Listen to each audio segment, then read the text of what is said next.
Terima kasih pemirsa, Anda masih bersama kami di Economic Challenges. Pak Mustafa, tadi sebelum jeda saya ingin bertanya dulu ke Bapak sebagai kepala daerah. Kita sudah melihat juga selain Pak Mustafa ada mulai bermunculan banyak kepala daerah yang kreatif, mendekati masalah dengan pendekatan-pendekatan kreatif. Saya ingin tahu di dalam benak Bapak begitu, apa yang kemudian Anda pikirkan untuk proyeksi menumbuhkan ekonomi kreatif di Kudus, Pak? Ya. Terima kasih. Sebenarnya untuk menumbuh kembangkan ekonomi kreatif di Kudus ini ada sebuah mimpi atau harapan besar saya bahwa dengan keberadaan SMK Kudapan ini menjadi salah satu contoh. Sehingga untuk membangun ekonomi kerakyatan ini mulai dari tataran tingkat PKL, para penjual yang lain di tataran UKM-UKM ini betul-betul semua akan tersalurkan. Sehingga mereka ini tidak hanya sekedar untuk menjadi inspirasi nasional, tapi inspirasi lokal. Lokal pun akan memberikan sebuah gagasan dan gambaran. Bagaimana ketika kita menjajakan seorang penjual nasi yang baik untuk menyapa kepada pembelinya. Bagaimana tingkat kebersihan daripada untuk tempat yang akan disediakan. Bagaimana mereka untuk memasak dengan cara yang baik dan benar. Nah, inilah bisa ada sebuah sinergisitas. Mulai dari untuk tataran lokal, ke regional, ke nasional, bahkan ke internasional. Nah, ini sehingga semuanya betul-betul pertama yang paling terpenting adalah bagaimana anak-anak didik yang ada di Kudus ini bisa menjadi duta-duta Kudus, tidak hanya sekedar di tingkat nasional tapi di tingkat internasional. Sangat menarik. Saya ingin ke Pak William.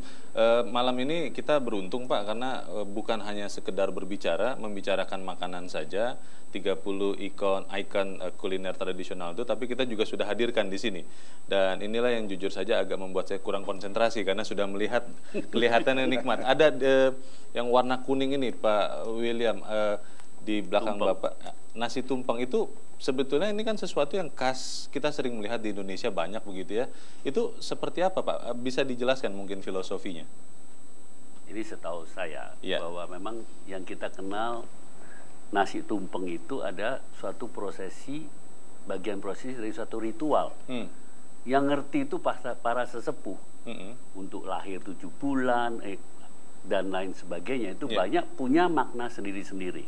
Tapi satu saya yang tahu, saya dengar dari hasil riset seorang ibu profesor Garjito dari UGM yang mengatakan menurut beliau, menurut riset ada terjadi kesalahkaprahan dalam melaksanakan prosesi yang menggunakan tumpeng ini sebagai upacara. Potong tumpeng biasanya? Potong tumpeng. Menurut beliau itu terjadi adalah suatu kesalahan kaprahan. Karena tujuan dari tumpeng itu, ujung itu adalah menuju ke Tuhan. Kepada Tuhan? Dipenggal. Oh. Menurut beliau, sebenarnya tumpeng ini harus dikerok dari bawah. Dikerok dari bawah? Dikerok sampai dalam, sampai nantinya yang atas itu kuncup itu turun ke bawah. Ini kan atas ketuhanan sampai ke bawah. Dan lauknya itu simbolis dari kesejahteraan. Saya juga baru tahu itu Pak. Nah, sekarang oleh Ibu Mari kita putuskan. Dulu masakan Indonesia itu selalu disebutkan di Belanda Rijsttafel. Bahasa Belanda. Rijsttafel ya Pak? Rijsttafel. Iya. Rijsttafel. Sekarang diganti. Jadi tumpeng. Tumpeng itu adalah simbol kuliner Indonesia. Filosofi yang sangat mendalam ya. Jadi tumpeng kalau bentuknya seperti ini di mana-mana orang lihat dalam bentuk kecil di piring itu Indonesia. Ditambah lauknya itu bisa macam-macam.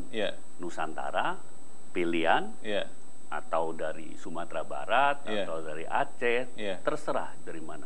Itu makna yang sekarang dipopulerkan adalah tumpeng Nusantara. Tumpeng Nusantara. Dari Sumatera Barat. Bu Nancy, Pak Mustafa dan Pak William juga bersama kita sudah hadir juga. Kalau tadi kita bicara mengenai murid-murid SMK kuliner Sekolah Kudapan, bersama kita juga sudah hadir saat ini di studio ada 3 orang ya, chef atau cook atau masih calon cook atau calon chef. Mungkin ada yang bisa menjawab dengan Mas siapa nih? Alfian. Mas Alfian ya. Dan kita akan melihat benar-benar Bapak Ibu semua di seluruh Indonesia, apakah benar mereka ini belajar betul-betul atau jangan-jangan waktu belajar banyak menyonteknya. Kita akan melihat mereka membuat 1 dari 30 kuliner tradisional ya. Ya. Apa itu, Mas? Bir peletok. Bir peletok? Iya.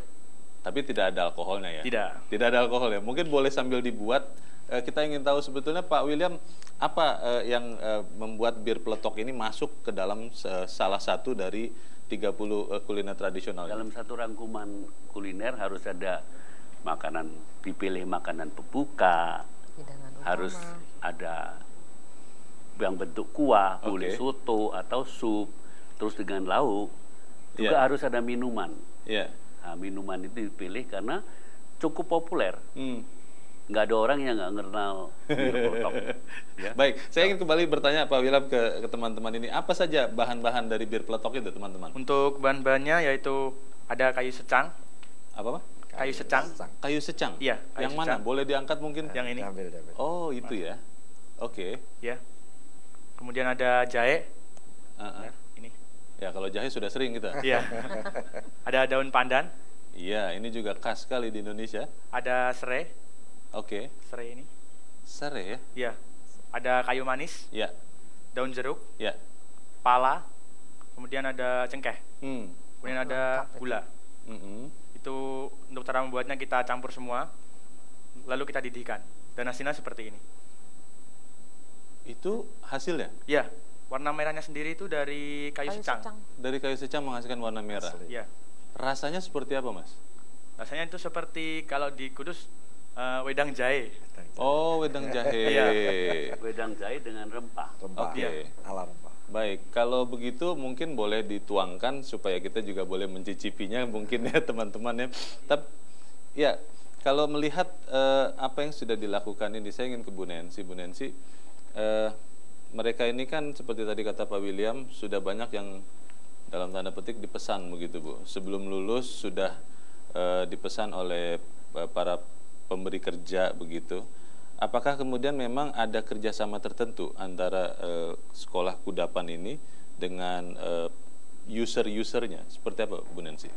Betul, sejak awal juga sudah kami pandang jauh ya bahwa kehadiran sekolah ini jangan hanya berhenti pada proses sekolah itu.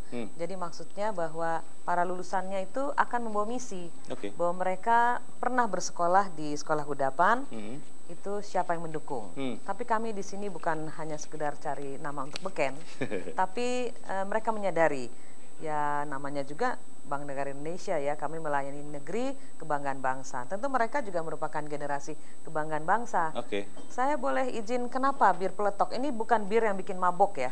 Kalau dari komposisi, ini bahan mentahnya saja sudah ada kayu secang dan itu menurut warisan leluhur kayu secang juga salah satu rempah-rempah yang bisa turut mempercepat proses penyembuhan demam berdarah. Oh, ada khasiat farmakologinya begitu Bu ya? Iya, ini saya sambil coba ya, cicip ya Bu. Karena serai dan pala kadangkala apabila rempah itu berdiri sendiri, dia tidak akan berkolaborasi menghasilkan suatu zat tertentu yang berkhasiat untuk perut.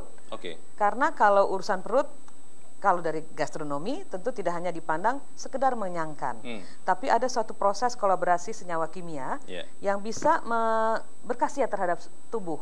Dan ini suatu kekayaan. Negara lain mungkin tidak menyimak bahwa di balik komposisi rempah bisa menjadi makanan yang baik dan dari komposisi rempah menjadi bumbu masakan. Mungkin yang bisa saya berbagi pengetahuan tentang gastronomi. Tentu Pak Wil juga akan mengomentarinya. Tetapi lebih dari ini ya, yang ingin kita angkat bahwa BNI tidak hanya membangun sekolah kudapan di Kudus tentunya. Kami menantikan juga sebagai tantangan tentu para bupati di kota-kota lain. Dan sebagai salah satu contohnya Pak Mustafa, bupati yang begitu tanggap bahwa kehadiran kami tidak dilewatkan begitu saja. Kira-kira begitu. Saya ingin ke Pak Mustafa kalau begitu. Bu Nancy silakan minum dulu karena dari tadi belum sempat minum. Ya, Pak Mustafa, kalau ada yang mengatakan begini Pak, ini mungkin tidak terlepas dari otonomi daerah. Ada yang mengatakan bahwa karena program-program ini kebanyakan dari pemerintah pusat, 30 kuliner yang tradisional ini berangkatnya dari kantor Kementerian Pariwisata dan Ekonomi Kreatif, kadang-kadang itu tidak sesuai dengan kebutuhan atau kondisi di daerah. Apakah seperti itu atau seperti apa sebetulnya? Sesungguhnya begini ya, Mbak. Kalau berbicara tentang kebutuhan, kondisi real, bahwa saat ini tadi yang disampaikan oleh Pak William Wongso dan Bu Nancy ini, sesungguhnya ada satu hal yang sangat menarik buat saya. Ketika kita melihat anak-anak ini, bahwa kita ingin mencetak anak-anak yang kreatif, anak-anak yang siap pakai, siap saji untuk sesuai dengan kompetisinya. Ini saya sungguh sangat bersyukur bahwa kenapa Kudus menjadi awal daripada kegiatan ini. Nah, saya berpikir bahwa saat ini para kepala daerah dan setiap kita berbicara di lingkungan birokrasi ini semuanya akan selalu mengatakan bahwa ini karena keterbatasan soal anggaran, keterbatasan soal dana. Nah, dengan kehadiran Jarum Foundation, BNI, tenaga ahli profesional ini kan merupakan satu peluang buat kami. Karena apapun yang namanya untuk membangun anak bangsa, untuk mengasah SDM, ini tidak hanya sekedar untuk keinginan saja, kemauan saja tidak cukup. Yang jelas, kalau kita ingin maju, tidak mungkin kita hanya berbicara soal anggaran daripada APBD. Betul. Nah, maka dengan kesempatan inilah, saya menangkap ini merupakan sebuah peluang yang mudah-mudahan dengan kepercayaan ini dari Jarum Foundation, BNI, dan Pak William Wongso ini akan menjadikan sebuah titik awal. Bahwa ini hanya sekedar awal ini, tapi untuk membangun SDM ini adalah salah satu. Dan yang terpenting lagi bahwa kami ini punya banyak hal dan yang sudah dilakukan, mulai dengan sekolah-sekolah yang lain, apakah itu di SMK Muhammadiyah, di SMK Nahdliyin, dan juga termasuk Cisco jaringan yang saat ini kita juga sudah persiapkan. Ketika mereka selesai, mereka sudah dapat sertifikasi, mereka langsung di luar ini sudah ditawar orang juga dengan gaji minimal 7 juta. Bayangkan lulusan SMK dengan gaji 7 juta. Ya toh? Luar biasa. Nah, ini sangat amat luar biasa. Maka disinilah saya terus terang saja bahwa setiap ada event, setiap ada peluang, setiap diskusi kecil, maka selalu saya katakan bahwa mari kita lanjutkan untuk kegiatan ini, bahwa tugas saya sebagai kepala daerah ingin mengantarkan anak-anak ini menjadi anak-anak yang cerdas, anak-anak yang sehat, dan anak yang bermanfaat. Bicara soal pendidikan ini semua, tadi saya tangkap benang merahnya adalah mungkin memang ada hal yang masih harus dibenahi dalam pendidikan untuk mencetak orang kreatif, tapi itu nanti kita bicarakan karena kita harus ikuti jeda dahulu. Dan pemirsa tetap bersama kami, Economic Challenges kami lanjutkan sesaat lagi.